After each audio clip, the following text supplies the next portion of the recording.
Bonjour à tous, bienvenue dans ce 9e numéro. Nous parlons sur le pasteur et ses défis au quotidien. Dans ce 2e numéro, nous avons un sous-thème. Dans notre sous-thème, nous parlons sur, c'est une question posée, ce qui concerne le ministère. Le ministère, un honneur ou une responsabilité? C'est une question posée où je pense que tout pasteur doit avoir cette question sur sa tête par rapport à ce travail que le Seigneur nous a confié. Est-ce que le ministère, c'est un honneur ou c'est une responsabilité? À ne pas toujours oublier, comme je vous ai dit, à chaque fois que nous allons parler sur cette branche, le pasteur et ses défis au quotidien, nous avons notre texte de base. Le texte de base se trouve dans l'Évangile selon Jean, le chapitre 21, au verset 15. Le Seigneur est en train de poser la question à Pierre, Simon, parce que Simon a été appelé au ministère pastoral.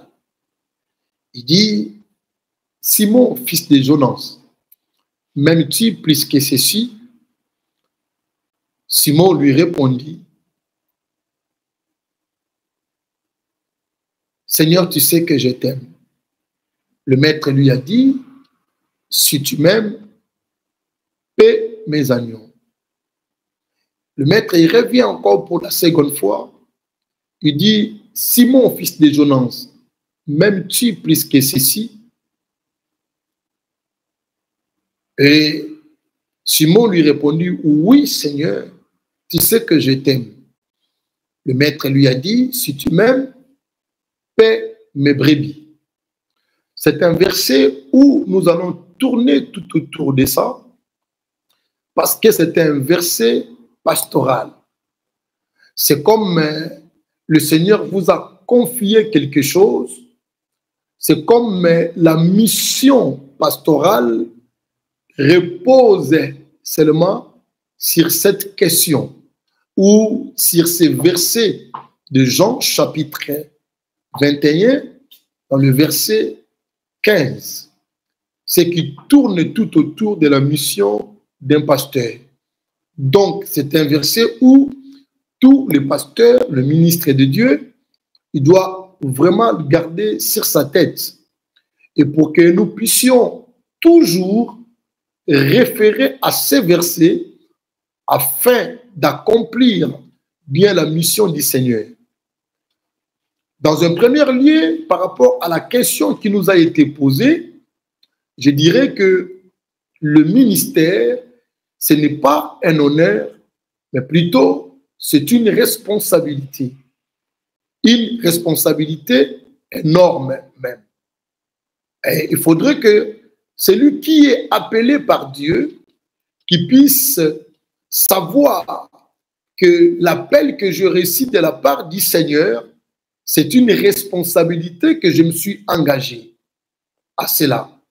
Et quand nous voulons parler de ministère, tout simplement, le ministère, c'était justement un travail. Le mot, ça sonne un petit peu bien quand nous parlons de ministère, mais nous pouvons juste résumer à un seul mot, c'est travail. Ça veut dire on vous confie un travail, que ce soit le ministre de Dieu ou le ministre du monde ou le gouvernement, nous avons toujours le même contexte.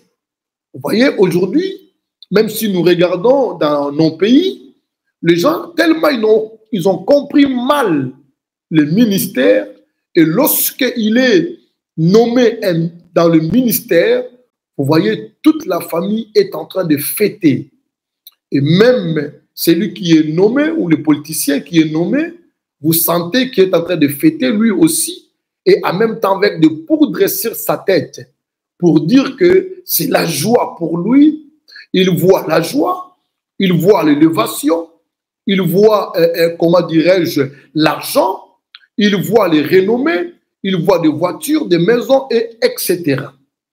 Et il ne faudrait pas que ça soit ainsi aussi dans le ministère que Dieu nous a appelés. Malheureusement, nous vivons un temps, même le ministre de Dieu, nous ne comprenions pas également que le ministère, c'est vraiment pas un honneur, mais une responsabilité. Donc, il y a beaucoup qui ont compris ça de manière un peu au travers et ils sont allés à côté. C'est pourquoi vous avez vu aujourd'hui, même les ministres de Dieu, ils ont tourné l'honneur de Dieu par leur propre gloire.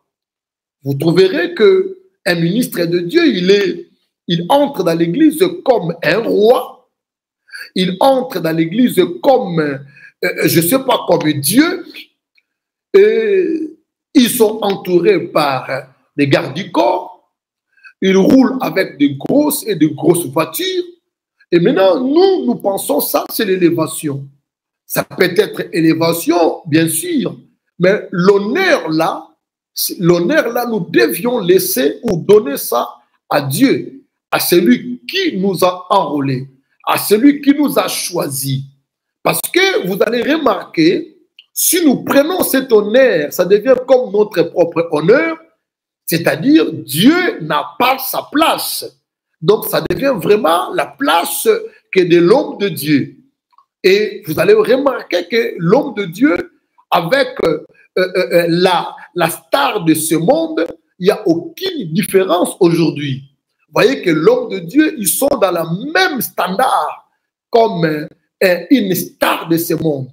Là, toute la gloire, tout l'honneur là qui était à Dieu, qui est dédié à l'Éternel, et les hommes de Dieu ont pris ça comme leur propre honneur à eux. C'est pourquoi je verrai vraiment appeler mes frères et sœurs, amis et pasteurs, ministres de Dieu, nous devions défier cet honneur. L'honneur, c'est à l'Éternel des armées. Nous devons laisser l'honneur à Dieu. Nous devons défier cela. Parce qu'au fur et à mesure que nous voulons prendre ce qui est la gloire de l'Éternel, devient notre propre gloire, nous risquerons en même temps de chuter dans notre ministère. Vous pouvez regarder aussi la vie de Salomon, qui a pris l'honneur et la gloire. Il y avait un moment, il commence vraiment à prendre cet honneur-là, c'est pour lui seul. Et la fin des ministères, si je peux dire, ministère de Salomon, ou bien son règne, a fini tellement mal. Donc nous devons faire très attention. C'est pourquoi ce message est venu pour que nous puissions défier ce qui est anti-valeur ministérielle. Donc, l'apôtre Paul, un jour, ils sont en train de prêcher la parole de Dieu avec son compagnon Barnabas.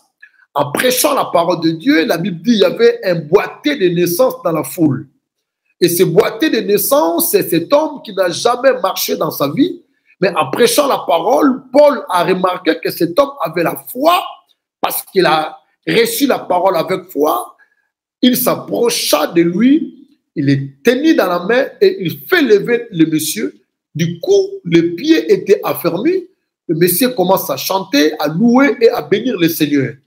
La foule qui était là était dans l'étonnement de voir des choses pareilles. Il voulait commencer à donner l'honneur, la gloire aux apôtres, Paul et Barnabas. La foule disait, réellement, nous avons vu Dieu d'une forme humaine.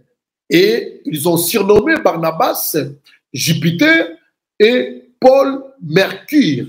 Et l'apôtre Paul et Barnabas déchirèrent leurs vêtements. Ils n'ont pas voulu prendre cet honneur, l'honneur de l'Éternel. Ils n'ont pas voulu, ils ont déchiré les vêtements. C'est dans le signe d'humilité pour dire que vous ne pouvez pas nous appeler tellement. Nous ne sommes pas des dieux, nous sommes que des hommes comme vous. Donc, ça veut dire que nous devons vraiment dans le ministère que Dieu nous a appelés, de défier également l'honneur, même lorsque le peuple de Dieu nous acclame, parce que le Seigneur vous a utilisé de tels miracles ou tels miracles. Donnez toute la gloire là à l'Éternel. Le peuple que vous voyez là, il peut vous conduire en même temps dans une erreur et vous risquerez de détruire complètement votre ministère. Je me rappelle encore un homme de Dieu qui s'appelait Jean. Lorsque Jean était dans l'île Patmos, et dans le chapitre 22 de l'Apocalypse, l'ange à Paris, elle commençait à montrer des choses et à parler à Jean des choses qui vont venir. Et Jean, quand il a entendu des choses et Jean a vu des choses dans une vision, la Bible dit que Jean se prosternait devant l'ange, il voulait commencer à adorer l'ange. L'ange a dit, ne faites pas ceci, garde-toi de le faire, car je suis ton compagnon de service. Garde-toi de le faire. Donc l'ange a même refusé aussi de recevoir l'honneur, de recevoir la gloire qui était dédiée à l'Éternel. Vous voyez? Donc nous devons faire très attention à ça. L'honneur et la gloire, c'est à Dieu. Par contre, nous devons comprendre que le ministère, c'est vraiment une responsabilité énorme que Dieu nous a confiée. Vous allez remarquer la plupart, surtout dans le temps ancien, c'est que Dieu a appelé au ministère, dans le ministère, la première chose, leur réaction, vous allez voir qu'ils ont refusé. Moïse, je prends l'exemple de Moïse, dans Exode chapitre 3, le verset 9 à 11, le Seigneur a vu la souffrance de son peuple en Égypte et il a choisi Moïse pour que Moïse puisse aller parler à Pharaon et libérer les enfants d'Israël et afin de paître les enfants d'Israël. Je mets une parenthèse. Donc, on voit ici, Moïse a joué à peu près à deux rôles. En même temps, il jouait dans le ministère prophétique, en même temps le ministère pastoral. Et tous ces deux ministères étaient dans la vie de Moïse. C'est possible aussi que Dieu vous donne un don de deux ministères en même temps. Là, ce n'est pas souci. Donc, le Seigneur est capable de le faire comme lui-même, il avait reçu presque tous les 5 ministères. Donc, Moïse, comme prophète, Dieu lui a dit, allez, voyez, je mettrai ma parole à moi, va parler à Pharaon, tu le parleras ceci, cela. Donc, les façons déjà que Dieu a mis sa parole à Moïse pour aller parler à Pharaon, c'est déjà un ministère prophétique. Va prophétiser, va parler à Pharaon. Donc, c'est ça aussi le ministère prophétique. En même temps, lorsque les enfants d'Israël seront libérés, quand tu libéreras les enfants d'Israël, Moïse qui doit paître les enfants d'Israël pendant le désert jusqu'à Canaan. Donc là, vous voyez, Moïse va jouer encore maintenant le ministère, ce qu'on appelle pastoral. Mais vous allez comprendre ce qui est important ici, dans l'appel de Moïse, Moïse n'a pas accepté cet appel. Moïse a refusé l'appel du Seigneur. Il commençait à convaincre Dieu dans sa façon, dans sa manière, pour qu'il ne puisse pas aller, pour que Dieu puisse changer les idées. Vous voyez? Et Moïse, il a commencé à dire au Seigneur, Seigneur, mais qui suis-je moi pour aller auprès de Pharaon? Mais Moïse commençait à convaincre le Seigneur pour ne pas y aller. Et Dieu a dit à Moïse, c'est moi qui t'ai appelé et c'est moi, je mettrai ma parole dans ta bouche. Mais il dit, mais Seigneur, je ne sais même pas parler, je ne parle pas bien, tout ce que je bégaye. Dieu a dit, écoutez, tu vas toujours y aller. Je vais utiliser ton frère Aaron comme prophète et toi, maintenant, tu seras comme Dieu. Vous voyez? Donc Dieu, quand il a appelé Moïse, Moïse n'a pas accepté le ministère de manière facile. comme nous voyons aujourd'hui, nos bien-aimés dans le Seigneur, nous voyons aujourd'hui les gens s'autoproclament. Donc, juste parce qu'ils ont vu l'honneur, les gens voyaient leur propre intérêt. Les gens, ils ne voyaient pas la responsabilité. Donc, les gens qui sont autoproclamés, ils ne voyaient pas la responsabilité. Ils voyaient l'honneur, ils voient la gloire, ils voient les renommées, ils voient la manière que certaines personnes sont élevées. Et les gens, ils se focalisent seulement à ça. Ils ne voient pas la responsabilité. Donc voilà, c'est pourquoi que vous voyez que les gens, même lorsqu'ils sont frustrés à son pasteur ou à son église, il quitte pour aller faire une église à côté. Et lui-même, il va chercher le ministère qui lui plaît, et c'est le ministère que lui va prendre. Si c'est doctorat, si c'est prophétique, si c'est pastoral, la plupart des gens, vous le savez, peut-être beaucoup plus prophétique, et certains ministères doctorats, certains, il prend, voilà, juste parce que ce sont les ministères qui lui plaisent. Il voulait que les gens l'appellent comme lui, il sent, selon ses sentiments à lui.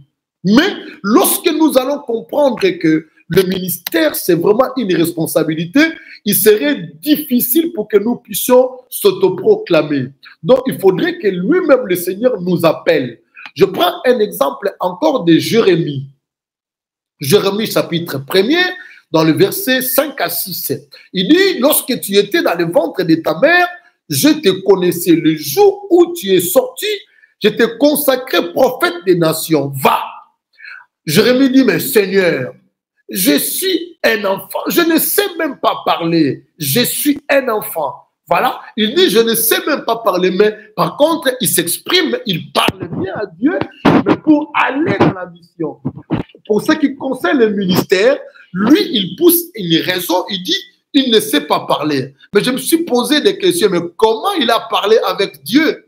Mais lui, il dit qu'il ne sait pas parler. Donc, tout cela, c'était un réfi, parce qu'il voyait la responsabilité de cette pastorale était tellement immense pour aller diriger les enfants d'Israël. Vous voyez? Donc, Moïse, lorsqu'il demandait à Dieu, il dit, mais Seigneur, tu m'appelles d'aller là-bas. Si il me pose la question, quel est le Dieu qui t'a envoyé envers nous? Donc, Moïse cherchait les moyens pour vraiment convaincre Dieu, Seigneur, si c'est possible, chercher quelqu'un d'autre.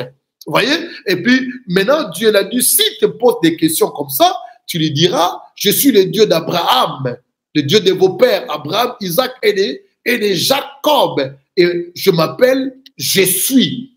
Et jusqu'à tel point que Moïse n'avait pas le choix et il a accepté l'appel du Seigneur.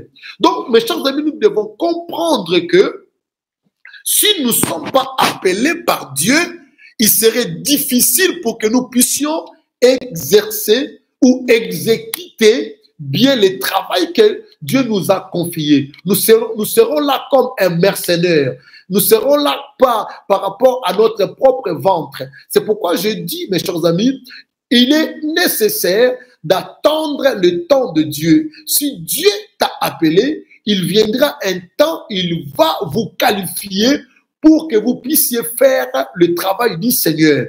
Et lorsque vous êtes appelé par Dieu, notre intérêt, ça ne serait pas de l'argent, ça ne serait pas notre propre gloire, ça ne serait pas le végétariat, ça ne serait pas que les renommées dans ce monde, mais notre ministère sera focalisé par rapport à la responsabilité, à la première question que Jésus a posée à Pierre. M'aimes-tu plus que ceci? Et ceci-là que le Seigneur a ajouté, c'est quoi c'est ceci-là? M'aimes-tu plus que l'honneur de ce monde? M'aimes-tu plus que la gloire de ce monde? M'aimes-tu plus que la richesse de ce monde? M'aimes-tu plus que les femmes de ce monde? M'aimes-tu plus que toutes les choses ou le matériel ou d'autres choses de ce monde? Donc Jésus posait d'abord la question à Pierre, il faudrait que tu m'aimes plus que l'honneur de ce monde, plus que les renommées de ce monde, plus que le matériel, plus que des voitures, plus que des maisons. Et Pierre a accepté, oui Seigneur, tu sais que je t'aime. Eh bien, si tu m'aimes, maintenant, prends soin de mes agneaux et prends soin de mes brebis. Donc, nous devons premièrement avoir l'amour de Dieu d'abord. Lorsque Dieu nous appelle, pas seulement l'amour de brebis, mais d'abord l'amour de Dieu. L'amour de Dieu qui va faire, qui va pousser à chacun de nous de paître, de prendre soin du travail confié. Parce que tout travail a toujours un rendement. Tout travail a toujours aussi un compte à rendre. Donc, dans votre rendement, ça sera comme un compte à rendre à celui qui vous a confié le travail. Pour le ministère, il y a aussi pareil, parce que celui qui nous a choisis, c'est Dieu, c'est Jésus lui-même, et nous devons aussi rendre compte à lui à la fin de chaque ministère que nous sommes en train de faire, que ça soit pastoral, mais parce que nous sommes en train beaucoup plus de parler de ministère pastoral, nous devons comprendre que chaque pasteur, tout ministre de Dieu, il doit rendre compte à celui qui l'a choisi, à celui qui l'a élu. Donc nous allons rendre compte à Dieu. C'est pourquoi nous ne devons pas prendre le ministère comme un honneur, mais plutôt une responsabilité. Quand est-ce que nous pouvons bénéficier? Nous pouvons aussi bénéficier un honneur. Là, c'est clair. Je prends un exemple des disciples. Les disciples ont bénéficié un honneur aussi. Lorsque nous travaillons avec lui, nous pouvons aussi bénéficier un honneur au travers notre maître lui-même. Il nous a choisis déjà, premièrement, au milieu de beaucoup de gens. Et nous, que nous n'étions pas connus, une famille qui est sans nom, le bagage intellectuel peut-être qui n'est pas à la hauteur, mais lui a porté son regard envers nous.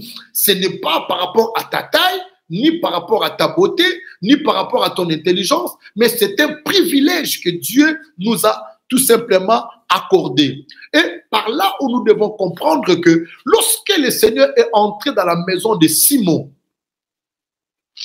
la Bible dit une chose, mes chers amis, qu'il y avait une femme, une prostituée qui est venue et il a pris son parfum de grand prix et il a versé son parfum dans le pied du Seigneur.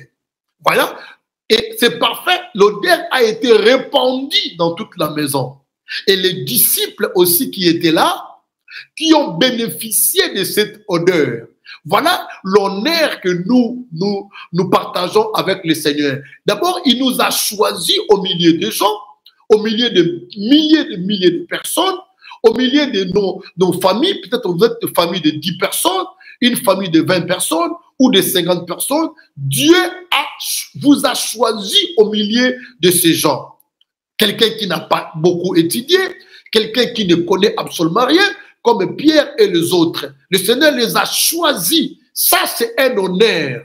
C'est l'honneur que nous avons, c'est cet honneur-là. Mais ce n'est pas l'honneur pour que nous puissions écraser les autres, pour que nous puissions prendre la gloire et la place de Dieu. Non, ce n'est pas ça. Nous devons être humbles en même temps et remettre la gloire à celui qui nous a choisis, c'est le Seigneur lui-même.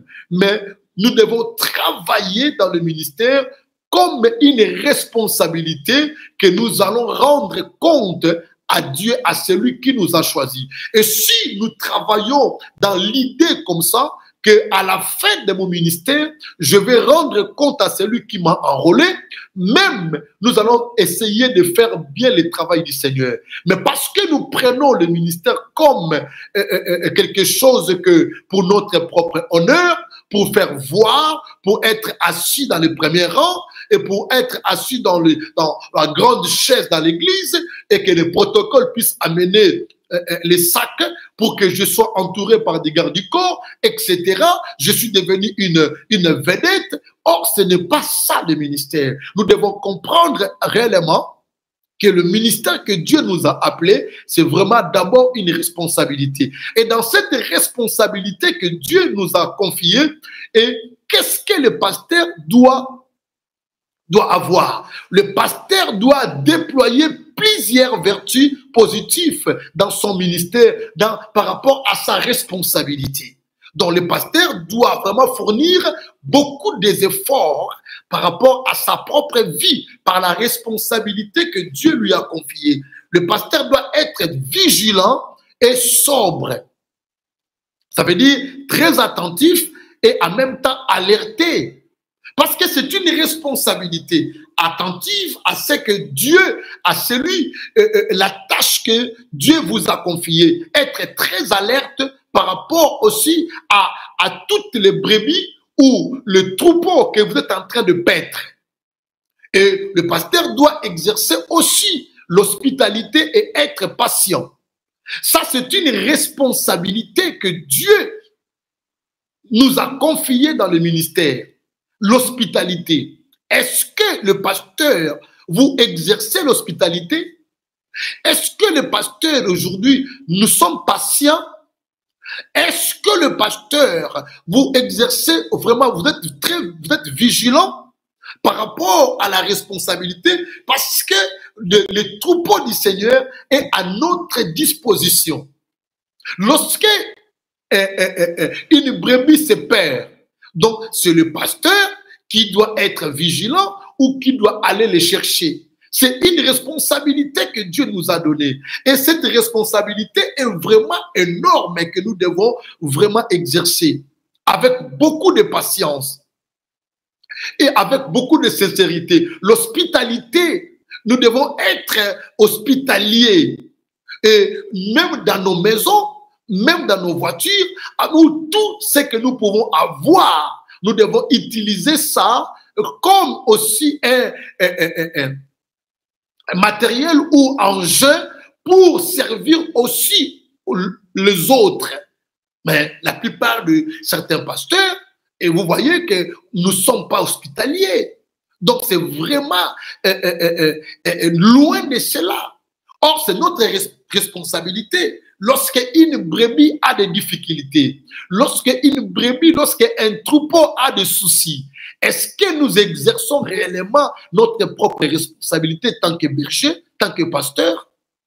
Le pasteur doit garder la tête sur ses épaules ou bien tête haute dans situations difficiles. Certaines situations difficiles qui arrivent, le pasteur doit toujours être tête haute, va toujours garder la situation et le pasteur doit prendre aussi de bonnes décisions.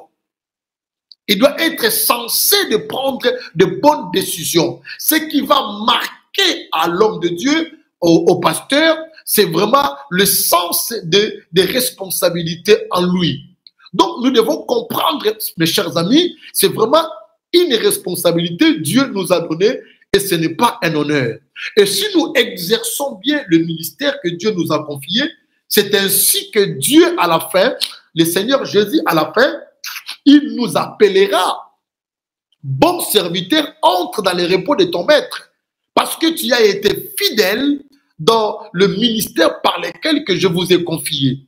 Voyez, mais lorsque nous n'exerçons pas bien le ministère, il serait difficile pour nous, pour que nous soyons accueillis par le maître, ou le maître va nous qualifier comme serviteurs de l'iniquité. Et ça sera très dangereux pour tout homme de Dieu. Je vous prie vraiment par l'amour de notre Seigneur Jésus-Christ, que Dieu nous aide dans le ministère par lequel Dieu nous a appelés. Même pour nos frères et sœurs qui sont aspirés à devenir ministres de Dieu, nous devons comprendre que le ministère, ce n'est pas un honneur, mais c'est plutôt une responsabilité et nous devions prendre réellement soin des ministères que Dieu nous a confiés pour que nous puissions bien exécuter le travail du Seigneur. Que Dieu vous bénisse abondamment. Celui qui nous a appelés est fidèle. Je ne suis pas là pour faire peur à ceux-là qui sont appelés au ministère, mais juste pour ajouter un plus et pour garder les principes afin que nous puissions exercer bien le ministère que le Seigneur, le Maître nous a appelés, comme nous sommes en train de voir aujourd'hui. Il y a beaucoup de habits et il y a beaucoup de choses que nous sommes en train de faire et qui ne glorifient pas le Seigneur. Gloire soit rendue à notre Seigneur pour ce numéro que nous venons de terminer avec vous. Si le Seigneur tarde encore à revenir, moi et vous, nous allons nous rencontrer dans le prochain numéro. Portez-vous bien et à très bientôt. Au revoir.